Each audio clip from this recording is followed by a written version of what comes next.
ರಾಜ್ಯ ಕಾಂಗ್ರೆಸ್ನಲ್ಲಿ power sharing ಹಾಗೂ ನಾಯಕತ್ವ ಬದಲಾವಣೆ ಕುರಿತಂತಹ ಚರ್ಚೆ ಮತ್ತೊಮ್ಮೆ ತೀವ್ರಗೊಂಡಿದೆ.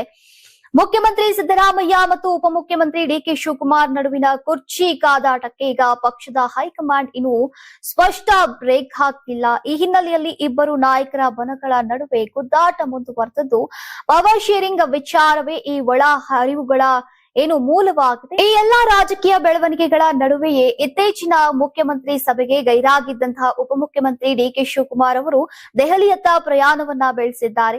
ಈಗ ದೆಹಲಿಗೆ ತೆರಳುವ ಮುನ್ನ ಸಿದ್ದರಾಮಯ್ಯ ಅವರೇ 5 ವರ್ಷಗಳ ಕಾಲ ಮುಖ್ಯಮಂತ್ರಿಯಾಗಿರ್ತಾರೆ ಎಂಬ ಸಂದೇಶವನ್ನ ಸಿಎಂ ಪುತ್ರ ಯತೀಂದ್ರ ಅವರಿಗೆ ಈಗ ಖಡಕ್ ಆಗಿ ರವಾನಿಸಿದ್ದಾರೆ ಎಂಬ ಮಾತುಗಳು ರಾಜಕೀಯ ವಲಯದಲ್ಲಿ ಚರ್ಚೆಯಾಗ್ತಾ ಇವೆ. ಇನ್ನು ದೆಹಲಿಗೆ ಹೊರಡುವ ಮುನ್ನ ಇಂದು ಸದಾಶಿವನಗರದ ನಿವಾಸದ ಬಳಿ ಮಾತನಾಡಿದಂತಹ ಉಪಮುಖ್ಯಮಂತ್ರಿ ಡಿಕೆ ಶಿವಕುಮಾರ್ ಅವರು ತಮ್ಮ ಹಾಗೂ ಮುಖ್ಯಮಂತ್ರಿ ಸಿದ್ದರಾಮಯ್ಯ ಅವರ ನಡುವಿನ ವಿಚಾರದಲ್ಲಿ ಯಾವುದೇ ಗೊಂದಲ ಇಲ್ಲ ಅಂತ ಸ್ಪಷ್ಟಪಡಿಸಿದ್ರು. ಜೊತೆಗೆ ತಮ್ಮಿಬ್ಬರ ನಡುವೆ ಈಗಾಗಲೇ ಮಾತುಕತೆ ನಡೆದಿದೆ ಎನ್ನುವ ಮೂಲಕ ಪವರ್ ಶೇರಿಂಗ್ ಕುರಿತಂತಹ ಸುಳಿವನ್ನ ನೀಡಿದ್ರು.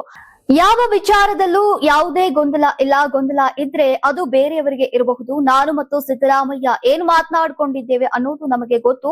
ನಾವು ಕದ್ದು ಮುಚ್ಚಿ ಮಾತನಾಡಿಕೊಂಡಿಲ್ಲ. ನಮ್ಮ ವರಿಷ್ಠರ ಜೊತೆಗೂ ಚರ್ಚೆ ಮಾಡಿದ್ದೇವೆ. ಬೇರೆಯವರು ಟೆನ್ಷನ್ ತೆಗೆದುಕೊಳ್ಳೋದ್ರಿಂದಾನು ಅಥವಾ ಹೇಳಿಕೆ ನೀಡೋದ್ರಿಂದಾನು ಏನು ಬದಲಾವಣೆಯಾಗುವುದಿಲ್ಲ. ಇದರಿಂದ ಯಾವುದೇ ಪ್ರಯೋಜನ ಕೂಡ ಇಲ್ಲ ಅಂತ ಡಿಕೆಶಿ ಅವರು ಹೇಳಿದ್ದಾರೆ.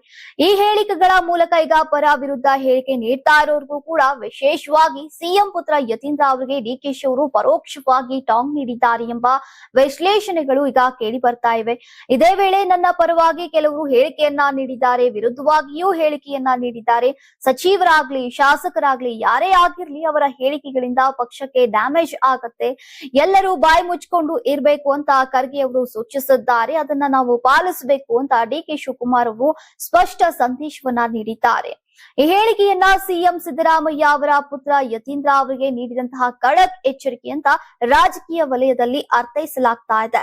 ಇನ್ನು ಸಿಎಂ ಪುತ್ರ ಯತೀಂದ್ರ ವಿರುದ್ಧ ಕ್ರಮ ಕೈಗೊಳ್ಳುವಂತೆ ಹೈಕಮಾಂಡ್ಗೆ ಆಗ್ರಹ ಮಾಡಲಾಗ್ತಾ ಇದೆಯೇ ಎಂಬ ಪ್ರಶ್ನೆಗೆ ಪ್ರತಿಕ್ರಿಯಿಸಿದಂತಹ ಡಿಕೆ ಶಿವಕುಮಾರ್ ಈ ವಿಚಾರವನ್ನ ಹೈಕಮಾಂಡ್ಗೆ ಕೇಳೋಣ ಅಂತ ಹೇಳಿದ್ದಾರೆ. ಈ ಹಿನ್ನೆಲೆ ವರಿಷ್ಠರೊಂದಿಗೆ ಚರ್ಚಿಸಿ ಯತೀಂದ್ರಗೆ ನೋಟಿಸ್ ಅನ್ನ ನೀಡಿಸುವಂತಹ ಪ್ರಯತ್ನವನ್ನ ಡಿಕೆಶಿ ಕೈಗೊಳ್ಳುವವರೇ ಎಂಬ ಕುತೂಹಲ ಇದೀಗ ಹೆಚ್ಚಾಗಿದೆ. ಯಾರಾಗ್ತಾರೆ ಎಂಎಲ್ಎ ಅಭ್ಯರ್ಥಿ 2028 ಶೀಘ್ರದಲ್ಲೇ. ಪ್ರತಿದಿನ ಒಂದೊಂದು ಕ್ಷೇತ್ರದ ಟಿಕೆಟ್ ಆಕಾಂಕ್ಷಿಗಳ ಸಂಪೂರ್ಣ ಮಾಹಿತಿ ಪೊಲಿಟಿಕಲ್ ಜರ್ನಲಿಸ್ಟ್ ಕೆಎಂ ಶಿವಕುಮಾರ್ ಅವರಿಂದ.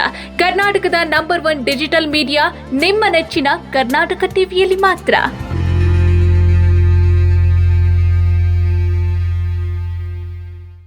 ನೀವು ಸಣ್ಣ ಆಗ್ಬೇಕಲ್ವಾ? ಅದು ಒಂದು ಉತ್ತಮ ಆಹಾರದಿಂದ ಸಣ್ಣ ಆಗ್ಬೇಕಲ್ವಾ? ಪ್ರತಿದಿನ ನಮ್ಮ ಜೀನಿ ಸ್ಲಿಮ್ ನ ಯೂಸ್ ಮಾಡಿ ಯಾವುದೇ ಸೈಡ್ ಎಫೆಕ್ಟ್ ಇಲ್ದಂಗೆ ನೀವು ಸಣ್ಣ ಆಗ್ತೀರಾ.